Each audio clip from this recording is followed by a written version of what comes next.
రాజకీయాల్లో హత్యలు ఉండవు, ఆత్మహత్యలే ఉంటాయి. ఈ మాటలు సరిగ్గా ఆ మాజీ డిప్యూటీ సీఎంకి సరిపోతాయట. పార్టీ అధినేతపై నోరు జారి ఆయన తప్పు చేశారట. ఆ తప్పుకు అధినేత భారీ పనిష్మెంట్ ఇచ్చారట. నిన్న మొన్నటి వరకు నియోజకవర్గ ఇన్ఛార్జిగా ఉన్న ఆ మాజీ మంత్రిని జగన్ పక్కన పెట్టడం అందులో భాగమే అంటున్నాయి ఫ్యాన్ పార్టీ వర్గాలు. ఇంతకు వైసీపీ అధినేత జగన్ ఎవరికి షాక్ ఇచ్చారు? ఇప్పుడు మాజీ డిప్యూటీ సీఎం రాజకీయ భవిష్యత్ ఏంటి? ఆయన ఫ్యాన్ పార్టీలో కొనసాగుతారా, లేదంటే తన దారి తాను చూసుకుంటారా? Let's watch.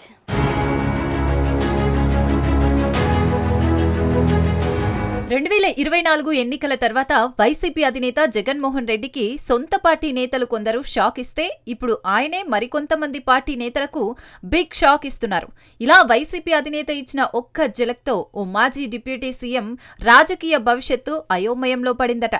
2019 నుంచి 24 వరకు వైసీపీ అధికారంలో ఉంది. ఆ సమయంలో జగన్ రెండో విడత కేబినెట్లో కొట్లు సత్యనారాయణకు కీలకమైన దేవాదాయ శాఖ మంత్రి పదవితో పాటు డిప్యూటీ సీఎం హోదాను కట్టబెట్టారు జగన్. కాపు సామాజిక వర్గం నేత కావడంతో కొట్టు ఏకంగా డిప్యూటీ సీఎం పదవిని కూడా దక్కించుకున్నారు. 2019 ఎన్నికల్లో తాడేపల్లిగూడెం నుంచి కొట్టు వైసీపీ తరపున ఎమ్మెల్యేగా విజయం సాధించి జగన్ కేబినెట్ లో కీలక పదవిని దక్కించుకున్నారు. అలా మొదటిసారి మంత్రి అయిన కొట్టు అప్పట్లో సొంత పార్టీ నేతలను, క్యాడర్ ని పెద్దగా పట్టించుకోలేదనే ప్రచారం ఉంది.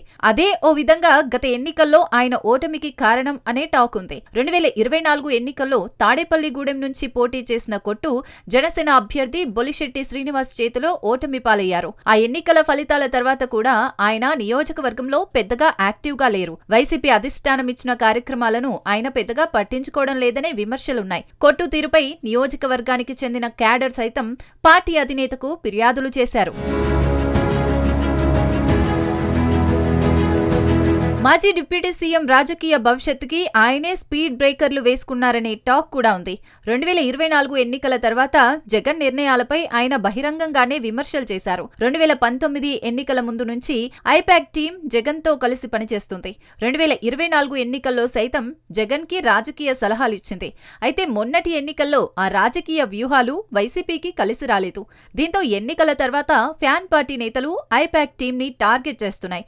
అలాగే మాజీ డిప్యూటీ సీఎం కొట్టు సత్యనారాయణ సైతం ఐపాక్ టీంపై విమర్శలు చేశారు. ఐపాక్ ఇచ్చిన సలహాల వల్లే తాము ఓడిపోయామని కొట్టు ఆరోపించారు. జగన్ ప్రజాప్రతినిధులను కాదని ఐపాక్ టీంను నమ్ముకున్నారని వ్యాఖ్యానించారు. అంతేకాదు పార్టీలోని కొందరు సీనియర్ నేతలు వ్యవహరించిన తీరు కూడా పార్టీ ఓటమికి కారణమంటూ విమర్శలు చేశారు. ఒకవైపు పార్టీ పెద్దలపై ఆరోపణలు, మరోవైపు క్యాడర్ ని పట్టించుకోకపోవటం అన్నీ కలిసి ఆయన పదవికి ఎసరు పెట్టాయి. తాజాగా కొట్టు సత్యనారాయణను తాడేపల్లి నియోజకవర్గ ఇన్ఛార్జి బాధ్యతల నుంచి తప్పించారు.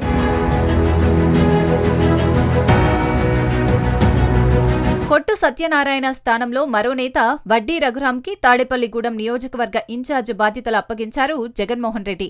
వైసీపీ అధికారంలో ఉండగా Andhra Pradesh aqua development authority chairman గా వడ్డీ రఘురాం బాధ్యతలు నిర్వహించారు. గత కొంతకాలంగా ఆయన తాడేపల్లిగూడెం నియోజకవర్గంలో పార్టీని బలోపేతం చేసేందుకు ప్రయత్నాలు చేస్తున్నారు. స్థానికంగా క్యాడర్తో మమేకమవుతూ నియోజకవర్గంలో పట్టు సాధించడంలో సక్సెస్ అయ్యారు. దీంతో ఆయనకు జగన్ కీలక బాధ్యతలు అప్పగించారు. ఇదిలా ఉంటే కొట్టు రాజకీయ భవిష్యత్ ఏంటనేది పార్టీ వర్గాల్లో చర్చనీయాంశంగా మారింది.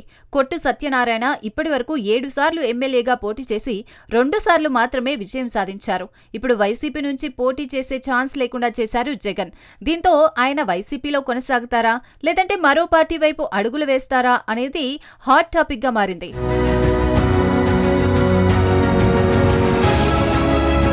తాడేపల్లిగూడెం నుంచి ప్రస్తుతం జనసేన ఎమ్మెల్యే ప్రాతినిధ్యం వహిస్తున్నారు. దీంతో ఆయన జనసేన వైపు వెళ్లే అవకాశం లేదు.